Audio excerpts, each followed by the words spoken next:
教堂的停尸房里，一具少女尸体正在剧烈抖动，紧接着一声惨叫后，少女竟奇迹般复活。而她醒来后，竟看到一起凶杀案。正当她要起身做点什么的时候，男人却慢慢转身，一只恶魔出现在她身后。少女赶忙拿起地上的铁棒攻击，一棒子将男人打成了渣渣灰。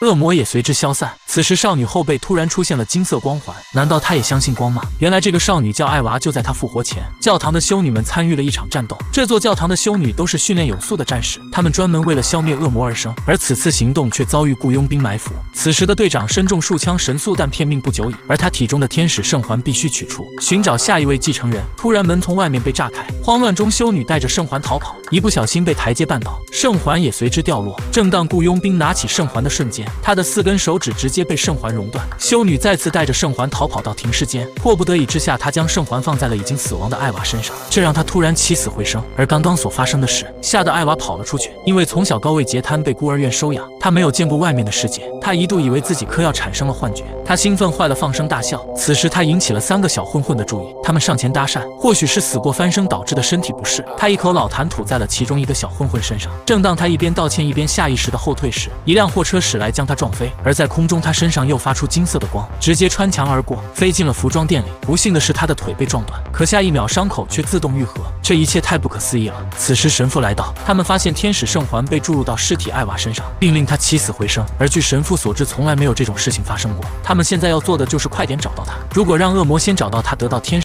少女在马路上玩耍，被汽车撞飞，起来后身体竟毫发无损。她轻轻一推200公斤的大汉，瞬间倒地不起。她还可以看到别人看不到的一些画面。上帝似乎跟她开了一个玩笑。花季少女在1天里经历了生死轮回，她被天使圣环注入了体内，而她也拥有了超能力。她太喜欢这种感觉了，但又害怕一觉醒来失去所有。为了不让自己睡着，她看到一个泳池，直接跳了进去。虽然圣环给了她异能，但却不会教会她游泳。拼命挣扎之时，一个名叫杰克的帅哥出现救了她，并给她准备了一些食物，还认识了一帮损友。此时玛丽来到教堂，她将艾娃和圣环的调查结果给了神父。神父安排必须快点找到她，因为未经训练和考验或配不上她的人，拥有她的力量对大家都有危险。艾娃通过杰克得知他们都是投机者，趁着哪个富豪不在家，他们就会去那里住上一段日子，享受一下富豪的生活。艾娃也随即加入了进来，晚上跟着几人来到了蹦迪场所，艾娃嗨爆了，这正是她想要的。她释放了以往所有压力，可此时她又看到了那股红色的恶魔。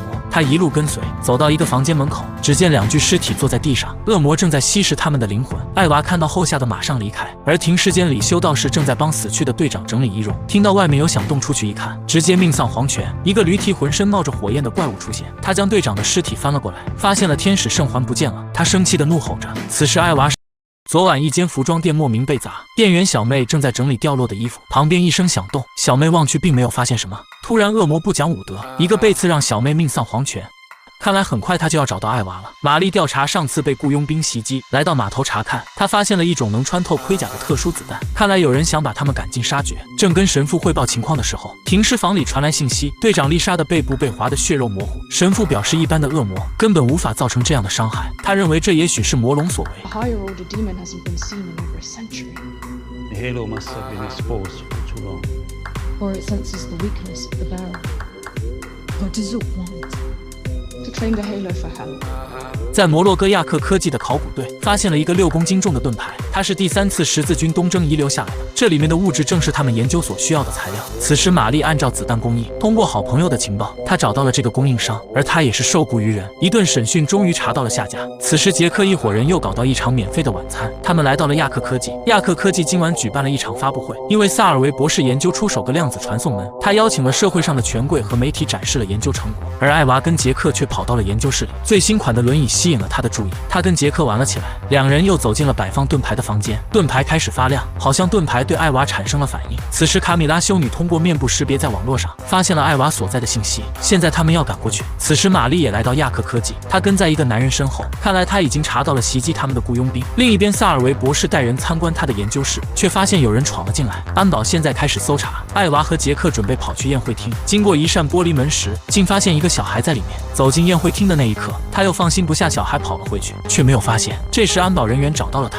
正要逮捕他时，艾娃身后传送来一只魔龙，安保人员直接就吓跑了。艾娃吓得也跑进了房间。这时神父带着修女战士们也来了，各种枪支弹药都对魔龙不起作用，任凭修女战士们怎么攻击，他都不管，还是径直朝着艾娃走去。只见艾娃倒在地上，背部发着金光，他顺手拿起地上的盾牌，直接向魔龙打去。魔龙一声嘶吼，消失不见。艾娃看着镜中发光的自己，不知道怎么回事，只想赶快离开，而他不知道接下来将。艾娃醒来，体内的圣环似乎又有了反应，只见它慢慢向上漂浮着，背后的圣环发出耀眼的金光。正当他疑惑之时，直接穿过床掉在了地上，而他现在的情绪非常激动。再次醒来，神父出现在他眼前。神父跟他讲述为什么他会这样。故事要从十字剑修道会的阿卡丽说起。他是世人所知最勇猛的战士之一，从小家园就被入侵者夺取。随后几年时间里，他居无定所，漂泊流浪。最终他找到了上帝。阿卡丽余生都在以上帝之名在战斗，直到1095年第一次十字军东征时，阿卡丽面对强大的敌人，最终战死沙场。但上帝的使者安德烈天使救了他。他还不能死去，他的使命尚未结束。安德烈做出了重大牺牲，他将自己的天使圣环放入了阿卡丽体内，阿卡丽起死回生。而现在这个圣环就在艾娃的体内。神父说，原本这个圣环的继承者是丽丝，但现在他却进入你的体内，看来冥冥之中自有安排。现在你要做的就是像这群女战士一样，奉献自己的生命来对抗古老的邪恶力量。但艾娃表示他们找错人了，自己刚刚才重获新生，而且从来没做过这些危险的事情，并表示要出去好好考虑一下，下周一再给神父答复。可神父告诉他，现在哪都去不了，只能老老实实的开始特训，因为地狱恶魔已经开始行动了。玛丽抓到了雇佣兵头目，但他却说并不知道货物里面有炸弹，不然也不会叫自己的手下过去送死。玛丽一直怀疑是亚克科技所指使，但雇佣兵说幕后黑手不是他们，亚克公司也想要这批货。看来一切越来越复杂了。随后玛丽手起枪落，另一边亚克科技萨尔维博士看着监控所拍到的影像，他觉得这一切都是跟他作对的杜雷主教所为。但黑哥却不相信，因为他以前就是教会中人，他不相信教会有这种能力做这些事情。此时萨尔维看到监控上的盾牌竟然发光了，看来从小高位截瘫的少女竟意外获得天使圣环，起死回生。此时他正在跟圣环的真正继承人切磋武艺，而从没受过训练的他只能挨打的份。可突然圣环的力量触发，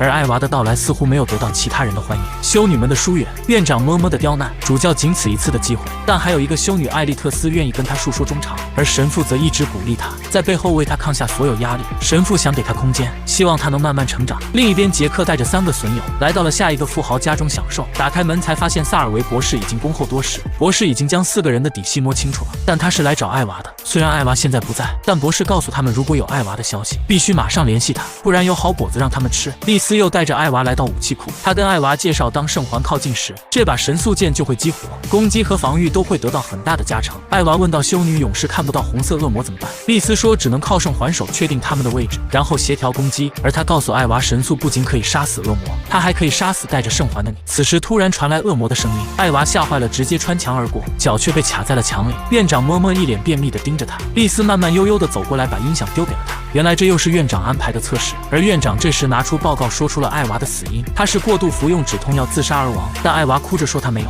虽然他从小高位截瘫，但他却从没想过用死来了结余生。如果他想死，刚刚就不会逃跑。院长则一直说他是想死而不是想活着。就在这时，神父来到阻止了这一切，并把院长叫去单独谈话。原来院长不相信艾娃的能力，而且他如果是自杀而死的话，根本不配得到圣环的力量。他害怕艾娃会拖累其他的修女勇士，院长要对那些死去和还活着的人负责。艾丽特斯问艾娃记得那晚发生了什么吗？而艾娃说跟平时一样，看完电视就睡觉了。他根本不可能吃止痛药，因为10几年来他胸口以下都毫无知觉，根本不需要任何药物。艾丽特斯表示相信他，但艾娃心里已经下定决心，一定要离开这里。夜里，艾娃来找神父了解十字剑修道会的历史。此时一个修女来到，神父离开的片刻，再回来之时，艾娃已不见踪影，只剩一张。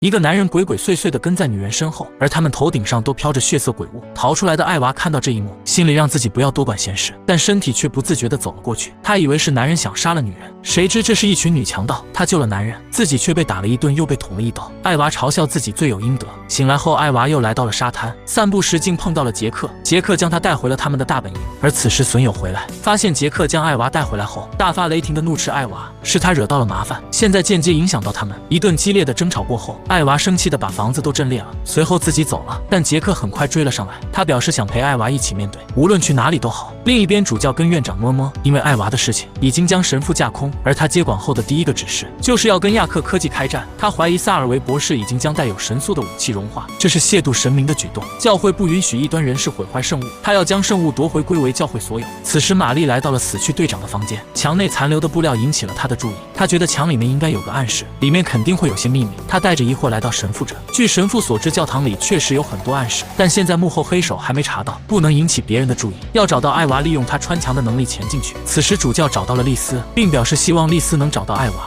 因为教会需要圣环手的支持。艾娃现在逃跑等于背叛了教会，你找到他后可以直接取代他，这正符合丽丝的心意。夜晚来临，艾娃跟杰克来到机场后，突然回忆起死之前的画面，是教会孤儿院院长杀了他。现在他感应到隔壁床的达格有危险，他要赶快过去救他，而外面有人监视他的一举一动。此时，修女勇士们也被派去亚克科技寻找神速。训练有素的他们轻松解决了外面的巡逻人员，而监视的人员发来艾娃现在所处的地址。丽丝听到后马上赶了过去，其余修女继续搜寻，正在打开实验室的大门，可警报响起，安全起见，艾利特斯让大家先走，自己则留下来对付安保人员。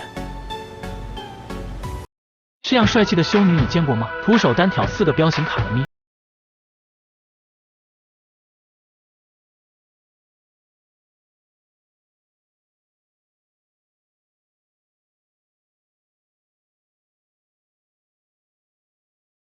使出第8式天下无狗，轻松化解，并顺利找到了神速圣盾。另一边，艾娃来到了孤儿院，院长正准备给达格下毒，他及时出现制止了院长。院长见到起死回生的艾娃并不害怕，艾娃质问他到底杀了多少人，他承认了这些年他杀了太多的孩子，已经记不清了，但他说这样做是让他们早日解脱，送他们上天堂，他没有错。而趁着艾娃不注意，院长将毒药插入了艾娃的身体，还好有圣环的保护，艾娃直接暴怒将院长反杀，结束了他罪恶的一生。从没杀过人的艾娃心里非常害怕，就在他走出门口的时候，丽丝已在门口恭候多时。艾娃说不会跟他回去的。艾娃看着眼前的一幕，似乎也意识到自己的错误了，气剑直接穿墙消失不见。玛丽也站在原地不知所措。艾娃长点心吧，下集该做点人事了。艾娃触发了圣环的能量，引来了魔龙的现身。修女勇士丽丝也为救艾娃牺牲了自己，最后受伤的魔龙和丽丝一起消失不见。艾娃再次穿墙逃走了，玛丽拖着瘸腿一路寻找，最后在2个大叔的指引找到了艾娃，可艾娃还是不肯回去。Seriously. You're just leaving me alone. I never asked for any of this. Just maybe not. 气得玛丽一脚将艾娃踢了下去。没办法，玛丽建议2人结伴而行，去前面的一个村子里，那里景色迷人，适合放松思考人生。一路上，2人互相讲述自己的故事，感情也越来越好。来到村子后，大家都非常欢迎玛丽的到来。原来之前这里也发生了恶魔侵袭事件，玛丽跟队长之前就在这里帮助过他们。此时，玛丽给神父汇报了这里的情况，神父吩咐一切要小心，因为现在神父得到线人的消息，教皇生命垂危，但杜雷主教竟封锁了这个消息。玛丽跟艾娃说，队长的死跟他一定有关联，他现在想巩固势力，控制新一任的圣环者。最后，玛丽说明天神父会派人来接他，让艾娃想走就走，想留就留，随你自己的意愿吧。随后，他们来到这里的教堂，神父是他的老朋友了。在得知队长的死亡，他表示很遗憾，并说到队长之前自己来过这里，跟神父述说衷肠。从谈话中，神父感觉他应该是被某件事或某个人背叛了。看来队长真的知道些什么。第2天早上，2人来到了餐厅帮忙。艾娃突然看到了红色的魅惑恶魔，2人一路跟踪来到面包店。玛丽疏散人群后，男人双眼变黑，突然将玛丽击飞，迅速跑去后门。艾娃上前阻止，他拿起猪肉格挡杀猪刀。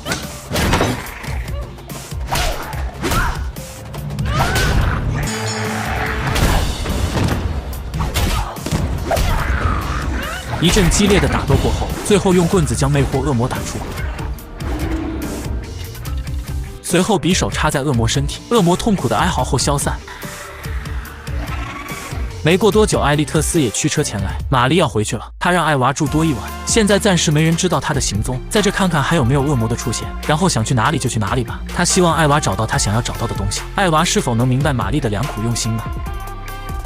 艾娃为了搞清楚自己现在是什么状况，来到亚克科技找萨尔维博士。And then you take her to Julian? Just put it down.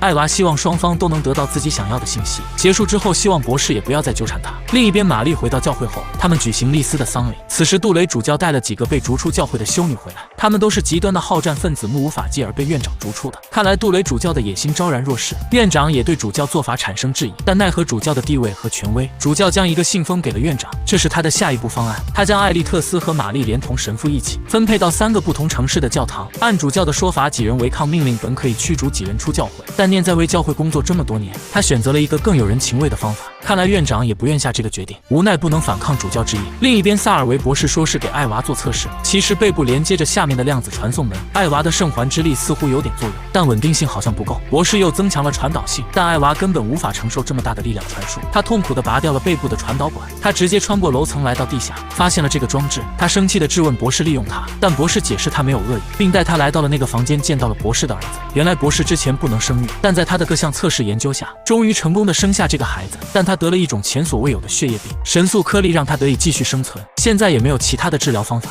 只能待在这个房间里。而博士发现了这里毗邻的有另一个平行世界，那里他可以跟儿子一起生活，没有病痛和死亡的折磨。而量子传送器就是用于往来2个世界的。但现在艾娃背后的圣环似乎也没办法正常运转这个装置。另一边，玛丽知道了，被遣散到其他地方，非常的生气。院长找到了他，他是看玛丽从小长大的。玛丽了解院长是那种表面严肃，但内心是很关心修女们的。他知道这全是主教所为，但是生气他的这种不明理的忠诚。正好这时来个出气筒。You're not supposed to be here. That makes 2 of us. 玛丽直接一拳将他 KO。玛丽跟神父和艾利特斯说，他现在要用炸药炸开队长房间的暗道，必须看看里面到底有什么才行。他等不了了。Keep going, Ava.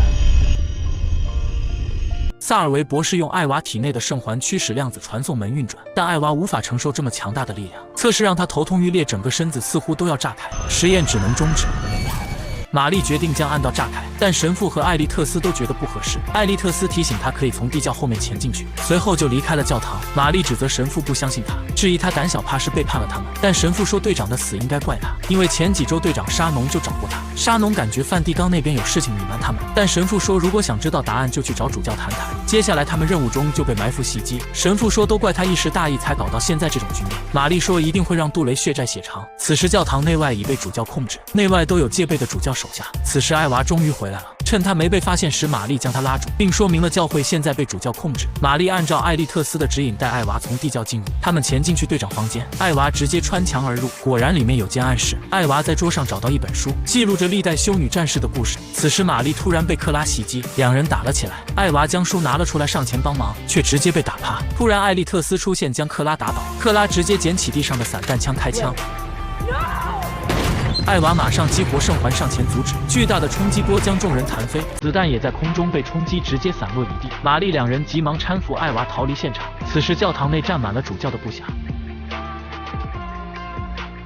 卡米拉修女及时出现，一顿乱枪扫射，吓跑了主教的部下。随后几人乘坐神父的武林红光逃了出去。玛丽按照艾娃所说，打开书的最后一页，在梵蒂冈中心掩藏着一个秘密，那里有一种可以将恶魔拴在我们世界的力量，但他们却为了一己私利对此保密。我不该告诉主教，他想利用它来完成私欲。现在证据确凿，他们要开始行动了。这时院长来到了教皇处，应该是希望教皇不要让玛丽几人调走，而迎接他的竟是杜雷主教。他说教皇已死，现在正是教会动荡的时候，希望院长不要乱走，影响教会。院长只能回去再做打算了。此时教堂门口一个结界显现，一个披头散发的女人出现，竟然是丽丝修女回来了。她到底经历了安德烈天使在奉献出天使圣环后，阿卡丽带领拥有信仰献身教会的修女惩奸除恶，安德烈也变成了凡人之躯，像凡人一样死去。他死后被安葬于圣都大墓之城。几十年来，人们感受到安德烈之墓的巨大力量影响，受益匪浅都纷纷过来朝拜。但来自墓地的力量可以用于正途，也可以是邪道。直到修女们觉得这股力量太过强大，遂将安德烈的骸骨放入石墓之内，用了一块厚达6米的石门封住，从此安息在地底。人们也渐渐遗忘此墓。经过时间的洗礼，这里变成了梵蒂冈城。而杜雷主教现在意图将安德烈骸骨据为所有，那样他就可以控制恶魔作为武器对付他的敌人。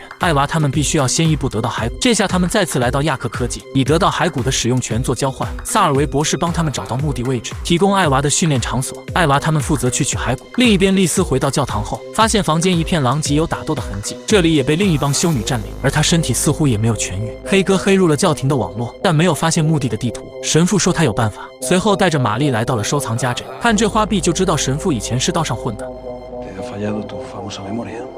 轻轻一拍收藏家的肩膀，他就老实的写出持有者所在位置。另一边，艾娃开始做穿墙测试，1.2米、2.4米的厚度对他来说是轻而易举，但当3米以上的时候，艾娃开始在墙壁里迷失方向，半个小时才从石壁里走出来。墙壁的压强像是要将他吞噬一样，艾利特斯觉得要给他引导才行。萨尔维博士将特制的耳机给到2人，经过指引，艾娃总算能从4.8米的墙壁出来，但是艾娃身体也已经吃不消了。博士说，进入墙壁后，艾娃一定要在圣环的力量耗尽时出来，不然就会被困在里面。突然，这时丽丝竟意外出现。Lilith. 被魔龙杀害后，丽丝被拖入地狱。醒来的丽丝只记得被魔龙杀死，而再次出现竟在教堂门口。被魔龙伤害后，她的情绪和身体似乎都不是很稳定，看来她要好好恢复一阵了。艾利特斯跟艾娃讲述书上历代修女战士的故事，每个修女都有一段悲惨的经历，她们超越自我才真正的成为修女战士。艾娃，你也可以的，你要相信自己。想要透透气的艾娃刚好碰见了丽丝，丽丝向艾娃表达了歉意，因为自己受到主教的蛊惑才做出伤害你的事情。艾娃也非常感谢丽丝的舍命相救，双方冰释前嫌。另一边，神父玛丽2人来到了富豪家中，很轻松的拿到了目的地图。回去的途中，神父讲起了他以前，原来他从10几岁开始就给贩毒集团运毒，能力强、速度快、口风严实，很快被提升为金牌杀手，想到的一切都能唾手可得。但他逐渐迷失自我，厌倦了那种生活，后来加入了十字剑修道会，回归正途。这时丽丝突然伤口处剧烈的疼痛，露出伤口，只见里面似乎闪着红光。她将结痂处撕掉，里面竟长着魔龙一样的皮肤。看来丽丝有麻烦了。艾娃再次试图穿越墙壁，艾利特斯一边鼓励一边指引她。功夫不负有心人，她终于成功了。现在还要多做几次测试，因为要来回2次穿越墙壁，需要知道圣环多久恢复1次能量才行。2人革命友谊再次升华。休息的艾娃来到梦境，她见到了上任修女战士沙农，她似乎非常痛苦。艾娃惊醒后想到了一个新的计划。既然沙农说安德烈的骸骨可以让恶魔留在人间，修女战士又为了完成任务一个接着一个死亡。艾娃想用圣环的力量看看能不能摧毁神速，如果可以的话，安德烈的骸骨她应该也可以销毁。We can stop this. I can stop this.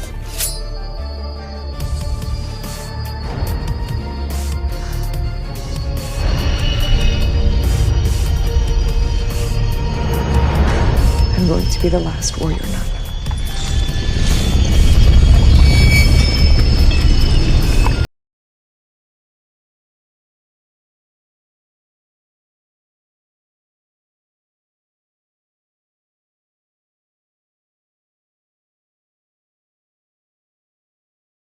高强度的穿墙训练，艾娃终于可以穿过6米厚的石门。几人来到了梵蒂冈城，院长也一直没有离开过这里。他似乎知道了艾娃几人的到来，而今天是教皇大选的日子，各地教会高层汇聚于此。几人将门卫解决后，占领并控制了监控室。另一边，黑仔向萨尔维博士汇报，监控里显示丽丝竟然可以瞬间移动，这让他们想起了第1次实验室被毁的监控影像。博士找到了丽丝，说明了来意，希望给她做一些检测，但丽丝很抗拒。没办法，博士来到了刚刚丽丝进去的洗手间，他在地上发现了一些组织，并马上拿去化验。另一边，玛丽跟几人兵分2路，玛丽去到顶层传达行动指令，艾娃几人则赶往地下墓穴。正在投票的杜雷主教发现神速戒指产生了反应，他马上吩咐克拉修女带人前去追杀，他们的武器上都加入了神速物质。艾娃这下危险了，院长也从后门走了进来。此时博士用显微镜发现丽丝残留的组织有强大的再生能力，用火烧竟然还会爆炸。等他再次来找丽丝的时候，发现她已经不在房间了。他马上跑去监控查询，发现丽丝竟走去了儿子的房间。只见丽丝轻轻滑动指尖，就对墙壁产生了划痕。当他走进房间后，博士的儿子像是知道什么一样，对丽丝说着 You're too late. How do you know? It was almost to the door. No. That can't happen. 丽丝听到后连说不可能，并瞬间消失不见。艾娃几人继续前行，距离石门也越来越近了。突然旁边射来一支神速箭，艾利特斯和神父马上上前跟对方打了起来，而克拉趁机拿着神速弓箭追杀艾娃。危机时刻，院长及时出现。 You're on the wrong side of this war, Mother. Sounds like the Cardinal talking. 艾娃被持有神速弓箭的克拉追杀，突然院长及时出现，使出丐帮绝学打狗棍法。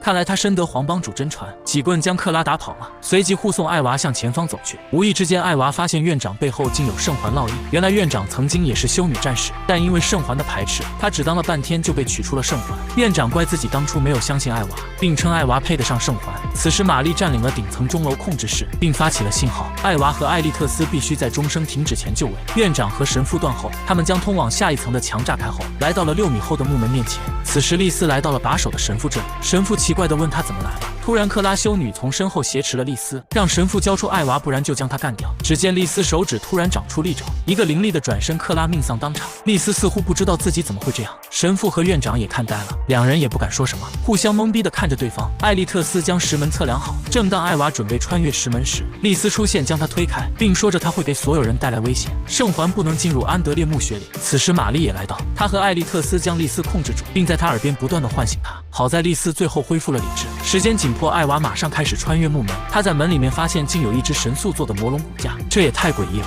艾利特斯也觉得不对劲，艾娃表示无法穿越过去，想试试绕道。艾利特斯说绕道的话，圣环的力量也无法支撑那么久。这时两人的信号连接也突然断开，没办法，艾娃只能靠着自己的信念慢慢前行，寻找出路。总算是越过了木门，他拿出手电照明，却没有发现骸骨，想试着跟艾利特斯通话也没有信号。这时手电开始故障，周围漆黑一片，让艾娃有点不舒服。他慢慢打量四周，突然发现前方站着一个人。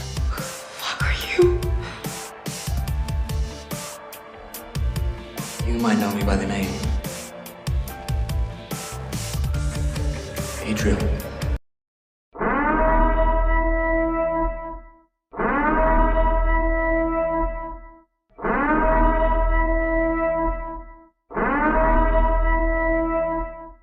就在刚刚，艾娃穿过了木门，她没找到骸骨，却见到了传说的安德烈天使的真身。